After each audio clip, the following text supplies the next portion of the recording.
3 clés pour l'éducation au XXIe siècle. Chapitre 1. Développer la créativité. Section 3. Créativité et entrepreneuriat. L'entrepreneuriat est tout simplement un exercice de créativité. Il s'agit précisément de savoir combiner des ressources afin de réaliser un produit et réussir à le vendre. Les ressources, il faut les trouver d'abord. C'est-à-dire qu'il faut avoir une bonne connaissance de l'environnement, il faut avoir de la curiosité pour savoir chercher les informations pertinentes. Il faut également avoir la capacité de développer les bonnes compétences. Ce sont des compétences ressources. On parle de compétences ressources en business model. Il s'agit de cette science, ou plutôt de l'art de monter un projet avec les ressources permettant de créer une certaine valeur ajoutée, pour un certain client, bien sûr. La créativité est donc tout simplement vitale dans l'exercice entrepreneurial, de façon générale. Vous allez me répondre que vous connaissez beaucoup de chefs d'entreprise qui ne sont pas du tout créatifs et qui n'ont même pas fait d'études. Effectivement, dans ce cas-là, il s'agit surtout de familles travaillant dans des secteurs d'activité bien déterminés et dont les enfants héritent tout simplement d'une position sur un marché donné. L'entrepreneuriat dont je vous parle, c'est celui du XXIe siècle, celui de l'économie numérique, virtuelle, celle dans laquelle vont vivre nos enfants. Vous allez me répondre que tout le monde ne peut pas être entrepreneur. Ce n'est tout simplement pas possible d'un point de vue économique. Il doit bien y avoir des chefs d'entreprise d'un côté et des salariés de l'autre côté. Ce n'est pas faux. Mais l'entrepreneuriat dont je vous parle, chers parents, c'est une attitude mentale. Une attitude tournée vers l'innovation, la résolution de problèmes, quel que soit le métier que va faire votre enfant. Quel que soit ce métier, il aura de meilleures chances de réussir dans la vie s'il a l'esprit entrepreneurial, afin d'évoluer dans sa carrière et d'occuper des postes à forte valeur ajoutée. Prenons un exemple. Imaginons que pour une raison ou une autre, une entreprise décide de licencier certains salariés. Si votre enfant est doté de cet esprit entrepreneurial, il ne sera certainement pas mis à la porte, car il représente l'une des ressources les plus importantes pour l'entreprise. Les ressources intangibles ou le capital immatériel, représentés justement par les salariés, le personnel doté de créativité. J'espère être parvenu à vous convaincre, chers parents, de l'importance d'inculquer l'esprit entrepreneurial à votre enfant. Je pouvais faire un exposé théorique et technique sur l'entrepreneuriat, mais ce n'est pas utile. J'ai préféré y aller simplement avec les questions-réponses qui émergent dans l'esprit de tout parent, car je suis moi-même maman de 2 enfants.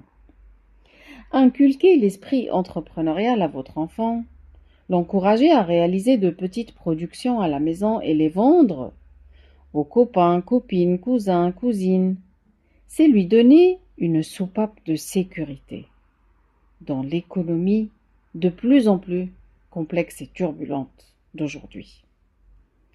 Demain, il aura la chance de savoir produire de la valeur, générer de l'argent de façon complètement autonome. Bien entendu, il va suivre des études bien particulières, travailler dans certains secteurs ou branches d'activité, mais il aura toujours de côté ce petit plus, ce truc personnel qu'il sait faire. Que ce soit réaliser des gâteaux ou des petits bijoux ou accessoires de mode, peu importe. Il pourra toujours les vendre pour générer de l'argent et avoir une certaine autonomie financière. J'encourage personnellement mes enfants dans ce genre d'activité, d'ailleurs très épanouissante, et j'essaye de ne porter aucun jugement de valeur là-dessus. Ma fille, par exemple, adore réaliser des petits bijoux et accessoires de fantaisie. Je considère que c'est une chance pour elle, et je ne peux que l'encourager et l'aider sur ce chemin. Peut-être qu'elle va continuer dans ce domaine, ou peut-être pas. Je ne sais pas. Peu importe, personne ne peut prédire l'avenir. Ce qui est certain, c'est qu'elle apprend et évolue énormément en faisant ce qu'elle fait. Elle augmente sa créativité à chaque fois qu'elle doit travailler la pâte d'une autre façon pour réaliser tel ou tel modèle. Elle a même appris les bases du marketing en observant le site web de la jeune fille qui fabrique des bijoux sur Internet. Et elle m'a demandé si je peux lui payer un site web comme ça. Je lui ai dit qu'il y a des tutoriels gratuits aujourd'hui pour réaliser son propre site web et exposer ses produits. Par exemple avec Wix, mais il y en a beaucoup. Il y a des applications comme Canva qui permettent de faire du design graphique, des vidéos. Il y a plein de choses à découvrir, même pour les enfants. Le monde change énormément. Il y a tellement d'outils, gratuits ou quasiment gratuits et disponibles en open source. La créativité semble être la compétence majeure pour se frayer le chemin de vie de ses rêves. Aujourd'hui, les pays les plus avancés en matière d'éducation intègrent l'éveil entrepreneurial dans le programme scolaire. Si nous voulons donner à nos enfants les meilleures chances de réussir dans l'économie de demain, nous avons intérêt à intégrer cette culture entrepreneuriale dès le jeune âge. À vrai dire, même dans les universités, précisément dans les écoles de commerce, on fait toujours de l'enseignement vertical de l'entrepreneuriat, sans pratique et sans intégrer les centres d'intérêt personnel des étudiants et sans intégrer cette dimension du plaisir et du jeu. Ce sont des cours théoriques que tout le monde peut trouver sur Internet. Comment voudriez-vous que les jeunes diplômés soient tournés vers l'entrepreneuriat ? Celui-ci a juste été une matière parmi d'autres, une matière où il fallait avoir une bonne note pour avoir un diplôme. Et c'est tout. Il est important, chers parents, que vous compreniez la logique globale du système pour faire les bons choix pour votre enfant. Pour mes enfants, l'entrepreneuriat a été une expérience réelle de vie, une expérience épanouissante en premier lieu, et qui peut être monétisée aussi. De même pour mes étudiants, avec qui je fais chaque année une expo vente, une expérience entrepreneuriale réelle.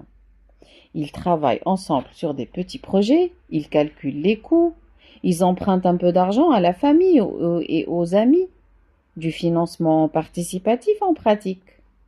Ils résolvent plein de problèmes pratiques pendant le processus de production de leurs produits, que ce soit des bijoux de fantaisie, des pots de plantes, de décoration, des porte-clés, des cadres photos, des tableaux, du jean recyclé, différents petits objets qui peuvent être réalisés par ces jeunes étudiants au moindre coût. Tout un processus jusqu'à l'étape finale, le contact avec le client, l'expérience de vente avec leurs propres amis à l'université. Une expérience pleine de joie et de bonne humeur, très riche d'apprentissages divers et variés, notamment en intelligence relationnelle. Une expérience qui donne envie d'essayer, mettre la main à la pâte, prendre des risques, prendre confiance en soi, et tout cela à travers le jeu. L'axe fondamental de l'entrepreneuriat en tant qu'un vecteur de développement de soi, c'est la créativité et le jeu. J'espère vous avoir convaincu de cela. Et je vous dis à bientôt pour une autre lecture d'un autre extrait de ce livre 3 clés pour l'éducation au XXIe siècle.